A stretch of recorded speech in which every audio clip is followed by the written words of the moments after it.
اعوذ باللہ من الشیطان الرجیم بسم اللہ الرحمن الرحیم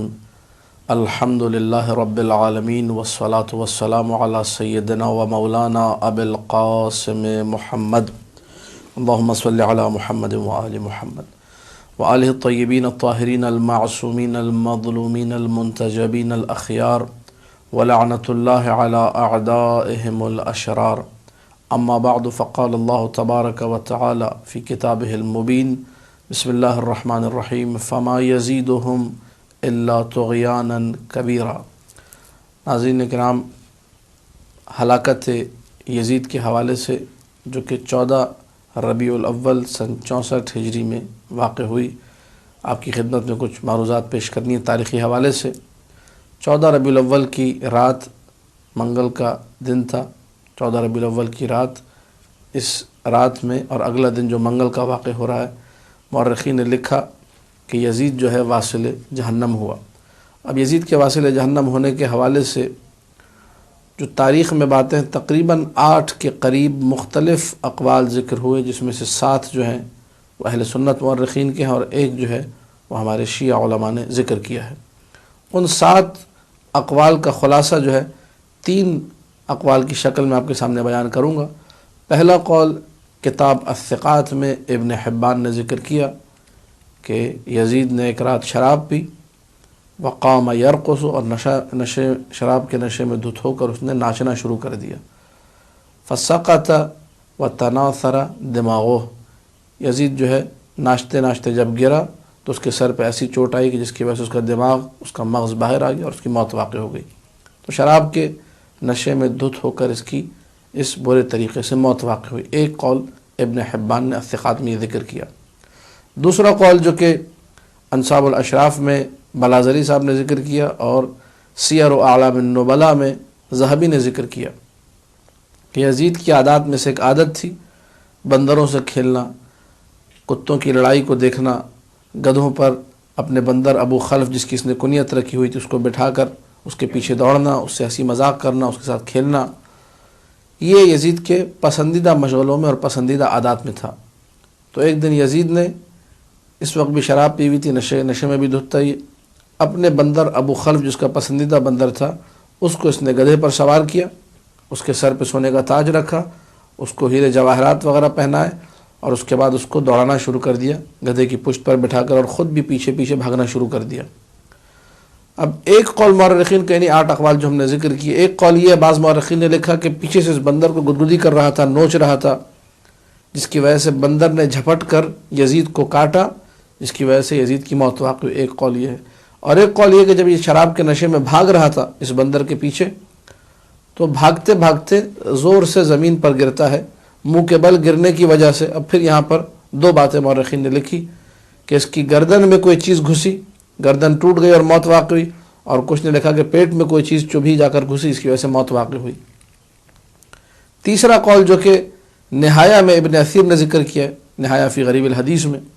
اور اسی طریقے سے لسان العرب میں ابن منظور نے مادہ ذبح ذال باحا میں، کہ ذبحہ ایک بیماری ہے جس بیماری کی وجہ سے انسان کے گلے میں ایک پھوڑا یا ایک دانہ نکل آتا ہے جس سے خون نکلتا رہتا ہے، خون رستا رہتا ہے، اور یہ پھوڑا آہستہ آہستہ بڑا ہوتا ہے، یہاں تک کہ یہ اتنا بڑا ہوتا ہے کہ سانس کی نالی پر اثر انداز ہوتا ہے، سانس لینے کی جگہ انسان کی مکمل طور پہ بند ہو جاتی ہے، دم گھٹنے کی وجہ سے انسان کی موت واقع ہو جاتی ہے۔ ابن منظور نے اور ابن اثیر دونوں نے اپنی لغات میں یہ لکھا کہ یزید کی موت اسی بیماری ذبحہ کی وجہ سے واقع ہوئی تھی، جب اس کے گلے میں یہ پھوڑا نکلا اور یہ بڑھتا رہا یہاں تک کہ دم گھٹ کر یزید اس دنیا سے چلا گیا اور واصل جہنم ہوا۔ آخری قول جو کہ ہمارے اس کلپ کے مطابق چوتھا قول بنتا ہے ہمارے شیعہ علماء نے، جس میں سید ابن طاووس نے اس قول کو ذکر کیا اپنی کتاب لحوف میں، اور انہوں نے نقل کیا اس قول کو مقتل ابی مخنف کے حوالے سے کہ ابی مخنف نے یہ لکھا ہے کہ یزید ایک دن اپنے تمام تر جاہ و حشم کے ساتھ 10,000 گھڑ سواروں کے ساتھ نکلا شکار کرنے کے لیے، اور حوارین ایک جگہ ہے شام میں، آج بھی یہ جگہ موجود ہے جہاں پہ آثار قدیمہ بھی دریافت ہوئے، کئی ہزار سال پرانے جو ہے گرجا گھر اس میں موجود ہیں، جن میں سے 2 آج بھی باقی ہیں کہا جاتا ہے۔ تو اس مقام پر شکار کرنے کے لیے روانہ ہوا۔ جب یہ شکار کرتے کرتے ایک ایسی جگہ پہنچا جہاں اس کو ایک ہرن نظر آیا تو اس نے اپنے تمام لشکر والوں کو روک دیا، کہا کوئی میرے ساتھ نہ آئے، میں اکیلا اس ہرن کے پیچھے جاؤں گا۔ یہ کہہ کر اس نے اپنے گھوڑے کو ایڑ لگائی اور بھاگنا شروع کر دیا۔ اس ہرن کو اس نے خوب دوڑایا یہاں تک کہ ایک ایسی وادی میں پہنچا جو انتہائی ہولناک اور خوفناک وادی تھی۔ جب اس وادی میں یہ اترا، اس ہرن کے پیچھے بھاگتے بھاگتے وسط وادی میں جا کر، بالکل وادی کے بیچ میں جا کر اس نے دیکھا کہ ہرن کا کوئی نام و نشان نہیں۔ اب یزید جو ہے پیاس سے بلبلا رہا ہے، اتنی دیر بھاگا ہرن کے پیچھے، ہرن بھی نہیں ملا، پیاس بھی شدید لگ رہی۔ اچانک ہی ایک شخص نمودار ہوتا ہے جس کے ہاتھ میں پانی کا ایک برتن ہے، اسے کہتا ہے مجھے تھوڑا سا پانی پلا دو۔ پانی جب اس نے مانگا، اس نے پانی پلایا، اور جیسے کسی عام شخص اگر کوئی پانی مانگے، یہ لیجیے پانی پی لیجیے، پانی پلا دیا۔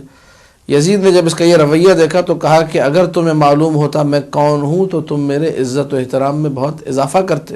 بہت زیادہ میرا احترام کرتے۔ کہا کون ہو تم؟ کہا کہ میں امیر المؤمنین یزید ابن معاویہ ہوں۔ جیسے اس نے یہ کہا، اس شخص نے کہا کہ انت واللہ قاتل الحسین و انت واللہ عدو اللہ، خدا کی قسم تم ہی قاتل حسین ہو، تم ہی دشمن خدا ہو۔ یہ کہہ کر اس نے یزید پر حملہ کیا۔ جب یزید پر حملہ کیا تو یزید بھاگنے لگا، اس نے پیچھے سے تیر مارا جس کی وجہ سے یزید اپنے گھوڑے سے گرتا ہے اور اس کی ٹانگیں جو ہے رکاب میں پھنس جاتی ہیں گھوڑے کے۔ جب ٹانگیں اس کی گھوڑے کے رکاب میں پھنسی اور گھوڑے کو پشت پر کوئی نظر نہیں آیا، لیکن یہ لگا کوئی گھوڑے کے پیچھے سے آ رہا ہے، جو یزید گرا ہوا تھا اس کے قدموں میں، گھوڑے نے بھاگنا شروع کیا اور اس میدان کے اندر، اس وادی میں یزید کے ٹکڑے ٹکڑے اس طریقے سے ہو گئے۔ جب کافی دیر گزر گئی،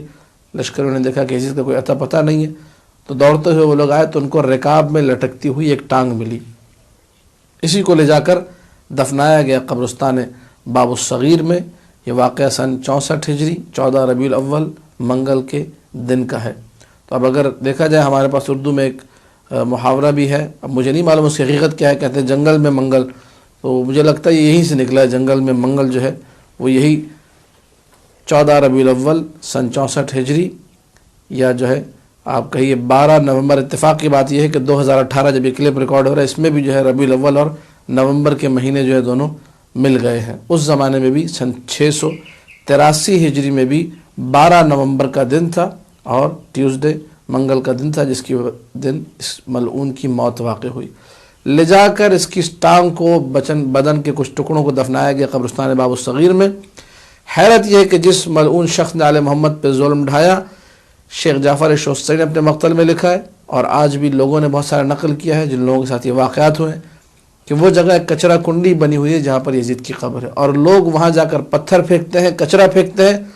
قربتاً الی اللہ، اپنی حاجات کو پورا کرنے کے لیے، اور ان کی حاجات فوراً پوری ہوتی ہیں۔ اور ہمارے پاس روایات میں بھی ہے، جب جب پانی پیو یزید پر لعنت بھیجو۔ ہمارے اس کلپ کو ریکارڈ کرانے کا مقصد بھی یہ ہے کہ لوگوں کے سامنے یہ حقیقت آیا ہوں کہ مملکت خدا پاکستان،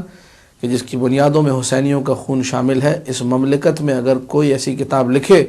جس پہ سیدنا یزید یا رشید ابن رشید اور یزید امیر المومنین جیسی کتابیں اگر لکھی جائیں گی، تو شیعان حیدر کرار اور مولا کے حسینی کھڑے رہیں گے اور لوگوں کو یہ پیغام دیں گے کہ یزید ملعون تھا، یزید فاسق و فاجر تھا، یزید کتوں سے کھیلنے والا تھا، یزید جو ہے کافر تھا، یزید قرآن اور وحی کا منکر تھا، یزید آل محمد کا دشمن تھا۔ اس حقیقت کو برملا کر کے ہم یزید پر مسلسل لعنت بھیجتے رہیں گے، اور یہ بھی پیغام دیں گے جو یزید پر لعنت نہیں بھیجتا وہ بھی لعنتی ہے، نص معصوم کے مطابق۔ وما علینا الا البلاغ المبین۔